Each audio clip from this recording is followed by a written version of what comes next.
TGO. Here we are. This is Morgan, Robert, Lauren, Lyra.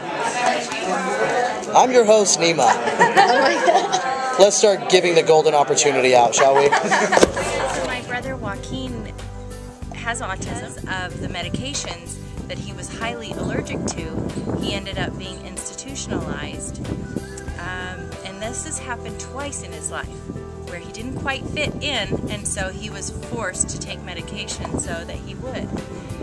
And our family has worked very hard to get him out, and we're finally getting him out this time in a few months after a 4 year. What's really frustrating about growing up with Joaquin wasn't Joaquin per se, it was society's response to Joaquin. It was people who stared when he was having a rough time. It was people who didn't offer support towards inclusion for Joaquin. It was people who expected that he had to be separated instead of being a part of the community, whether it be in the church, in the recreation programs, in the schools. Why couldn't he have been a part of all that? For our TGO project, we decided to help out Joaquin. He's an individual who's suffered human rights injustices due to his struggles with autism. He's soon will be living by himself, and in order to help him do that, we decided to buy a gift card from a clothing store to help him buy all the necessities he would need to live a normal life on his own. Making moves. And then Lyra and whoever else can make it to the actual place on Saturday, we'll film her talking to the sister, give a little background into. Tell her about our class. Yeah. Both of them actually. Yeah. Talk about the class, and then talk about the project, and then talk about what we chose exactly, the TGO project, and then what we're doing. We're just trying to make him happy. He's coming home for the first time in a long time, and we're excited to meet him too. It's going to be a great thing. So let's go find Rob, let's go find Lauren, let's go find Morgan. Let's get this thing on the road.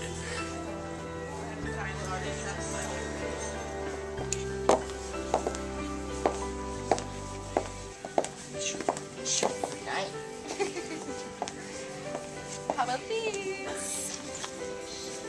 Score! Perfect!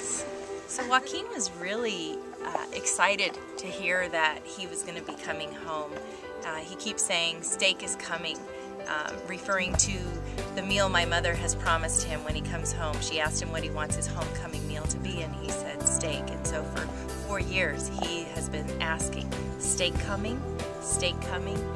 And we've finally been able to tell him steak is coming. But this is after 4 years of us not only battling the agencies that hold the money, but also visiting him, traveling 2 hours one way and 2 hours back every weekend to discover, even though they knew we were coming, discover things like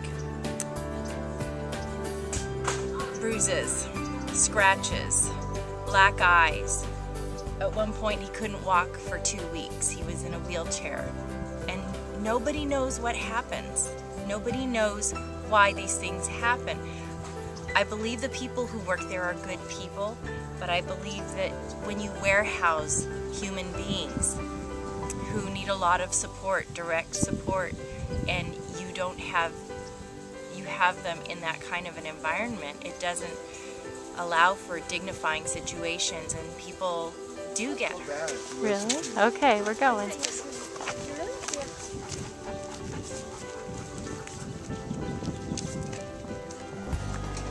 Hey, so we're finishing up our TGO project, our microactivism human rights project that we've been doing for the past couple months, and overall it went pretty well. We learned a lot of things, especially just that the one small act of kindness can have a big effect. And I don't know, we had some road bumps along the way, but overall the project went pretty smoothly.